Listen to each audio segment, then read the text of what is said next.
Hi everyone, welcome to study Labh.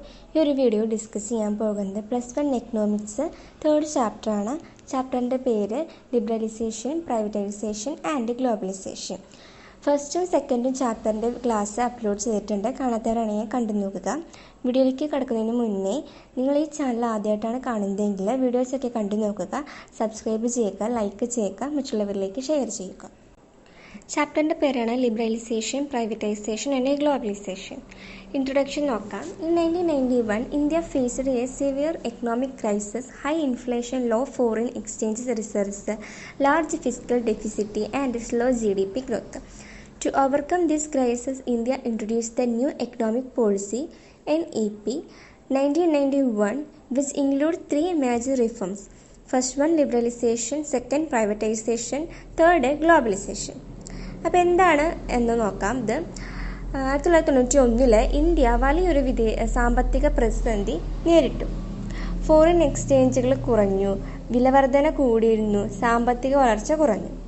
ഇത് മറികടക്കാൻ സർക്കാർ ന്യൂ എക്കണോമിക് പോളിസി അതായത് NEP 1991 കൊണ്ടുവന്നു.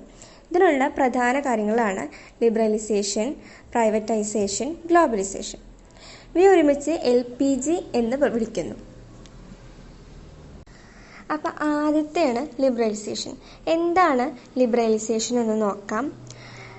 Liberalisation refers to reducing government control and increasing freedom for private business. അതായത് liberalisation എന്ന് പറഞ്ഞാൽ സർക്കാർ നിയന്ത്രണം കുറച്ച് സ്വകാര്യ സ്ഥാപനങ്ങൾക്ക് കൂടുതൽ സ്വാതന്ത്ര്യം നൽകുന്നതാണ്. ഇതിനെയാണ് ലിബറലൈസേഷൻ എന്ന് പറയുന്നത്. ഇനി ലിബറലൈസേഷൻ്റെ ഫീച്ചേഴ്സ് നോക്കാം.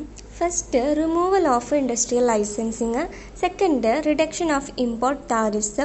Third, freedom to set prices. Fourth, easier rules for starting business. Fifth, reduction of government control over foreign trade. Sixth, encouraging competition in the economy. അതായത് വ്യവസായ ലൈസൻസിന് ഇളവുകൾ കൊടുത്തു, പിന്നെ ഉൽപ്പന്നങ്ങളുടെ വില സ്വയം നിശ്ചയിക്കാനുള്ള സ്വാതന്ത്ര്യം കൊടുത്തു, ബിസിനസ് തുടങ്ങാൻ എളുപ്പമായ നിയമങ്ങൾ കൊണ്ടുവന്നു, വിദേശ വ്യാപാരത്തിൽ നിയന്ത്രണം കുറവായിരുന്നു, പിന്നെ വിപണിയിലെ മത്സരവും വർദ്ധിപ്പിക്കലും ചെയ്തു. ഇനി അതിൻ്റെ അഡ്വാൻറ്റേജസ് നോക്കാം. ഇൻക്രീസസ് എഫിഷ്യൻസി കൂട്ടുന്നുണ്ട്. പ്രൊമോട്ട്സ് കോമ്പറ്റീഷനുകളൊക്കെ പ്രൊമോട്ട് ചെയ്യുന്നുണ്ട്. അട്രാക്ട് ഇൻവെസ്റ്റ്മെൻറ്റിനെ അട്രാക്ട് ചെയ്യുന്നു. റിഡ്യൂസ് കറപ്ഷൻ, അഴിമതി കുറയ്ക്കുന്നു. ഇനി പറയുന്നത് അതിൻ്റെ ഡിസഡ്വാൻറ്റേജസ് ആണ്. Small industries may struggles. ചെറിയ വ്യവസായങ്ങളൊക്കെ ഒരുപാട് സ്ട്രഗിൾ ചെയ്യുന്നുണ്ട്. Inequality may increase. അവിടെ ഇൻഇക്വാളിറ്റികളൊക്കെ ഇൻക്രീസ് ചെയ്യുന്നുണ്ട്. അടുത്തതാണ് പ്രൈവറ്റൈസേഷൻ. എന്താണ് പ്രൈവറ്റൈസേഷൻ എന്ന് നോക്കാം. Privatisation means transferring ownership or management of public sector enterprises to the private sector. Privatisation എന്ന് പറയുന്നത് സർക്കാർ സ്ഥാപനങ്ങളിലോ ഉടമസ്ഥതയോ നിയന്ത്രണമോ സ്വകാര്യ മേഖലയ്ക്ക് കൈമാറുന്നതിനെയാണ് പ്രൈവറ്റൈസേഷൻ എന്ന് പറയുന്നത്. അടുത്താണ് മെത്തേഡ്സ് ഓഫ് പ്രൈവറ്റൈസേഷൻ. അതിൽ ഫസ്റ്റ് മെത്തേഡാണ് ഡിസ്ഇൻവെസ്റ്റ്മെൻറ്റ്, സെക്കൻഡാണ് ഔട്ട്സോഴ്സിങ്, തേർഡാണ് PPP മോഡൽ.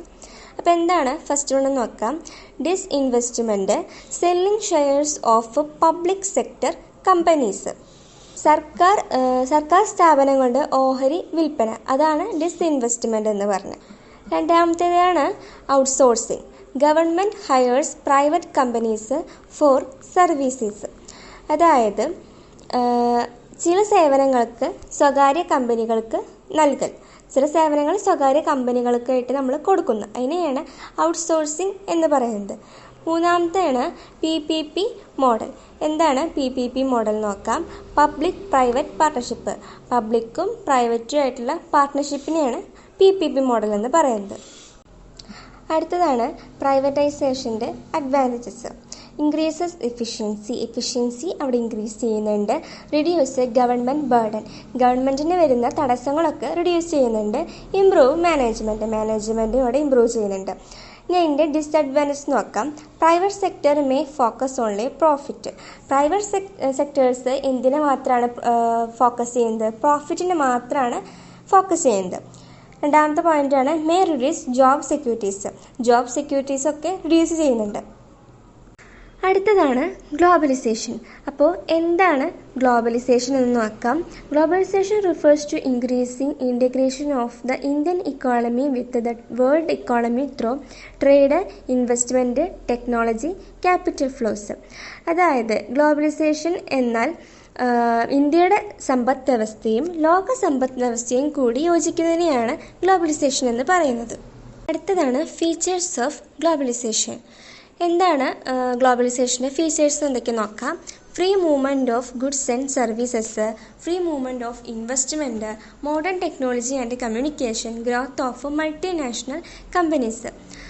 അപ്പോൾ ആദ്യം പറയുന്നത് സാധനങ്ങളുടെയും സേവനങ്ങളുടെയും സ്വതന്ത്രമായ മൂവ്മെൻറ്റ്സിനെയാണ്.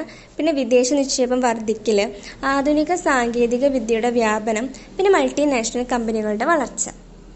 അടുത്തതാണ് അഡ്വാൻറ്റേജസ് ഓഫ് ഗ്ലോബലൈസേഷൻ.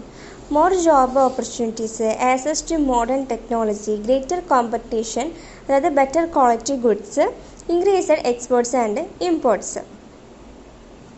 അതായത് പുതിയ തൊഴിലവസരങ്ങൾ വന്നു തുടങ്ങി, ആധുനിക സാങ്കേതിക വിദ്യ ലഭിക്കാൻ തുടങ്ങി, നല്ല നിലവാരമുള്ള സാധനങ്ങൾ കിട്ടാൻ തുടങ്ങി, കയറ്റുമതിയും ഇറക്കുമതിയും കൂടുന്നു. അടുത്തതാണ് disadvantages of globalisation. Small producers may lose business, cultural erosion depends on foreign companies. ചെറുകിട ഉൽപ്പാദകർക്കൊക്കെ നഷ്ടം സംഭവിച്ചു തുടങ്ങി, സാംസ്കാരിക മാറ്റങ്ങൾ വന്നു തുടങ്ങി, വിദേശ കമ്പനികളെ ആശ്രയിക്കാൻ വേണ്ടി തുടങ്ങി. അടുത്തതാണ് LPG reforms impact on Indian economy. Positive എഫക്ട്സും വന്നിട്ടുണ്ട്, നെഗറ്റീവ് എഫക്ട്സും വന്നിട്ടുണ്ട്. ആദ്യത്തെ പോസിറ്റീവ് എഫക്ട്സ് എന്തൊക്കെയെന്ന് നോക്കാം. Higher economic growth, expansion of service sector, increased foreign investment, improvement in technology, better global competitiveness.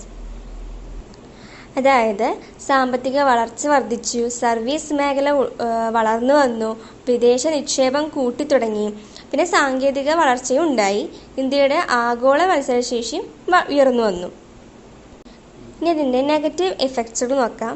Unequal growth, agriculture sector benefited less, increased dependence on foreign companies. സാമ്പത്തിക വളർച്ച കുറഞ്ഞു വന്നു, അഗ്രികൾച്ചർ സെക്ടറിൽ നിന്ന് കിട്ടുന്ന ബെനഫിറ്റുകൾ കുറഞ്ഞു വന്നു, വിദേശ കമ്പനികളെ നമ്മൾ ആശ്രയിക്കേണ്ടി വന്നു. അപ്പോൾ ഈ ഒരു ചാപ്റ്റർ കഴിഞ്ഞു. ഈ ഒരു വീഡിയോ നിങ്ങൾക്ക് യൂസ്ഫുൾ ആയെന്ന് വിശ്വസിക്കുന്നു. നിങ്ങളുടെ അഭിപ്രായങ്ങളൊക്കെ കമൻറ്റ് ചെയ്യുക, സബ്സ്ക്രൈബ് ചെയ്യുക, ലൈക്ക് ചെയ്യുക, മറ്റുള്ളവരിലേക്ക് ഷെയർ ചെയ്യുക. Okay, thank you.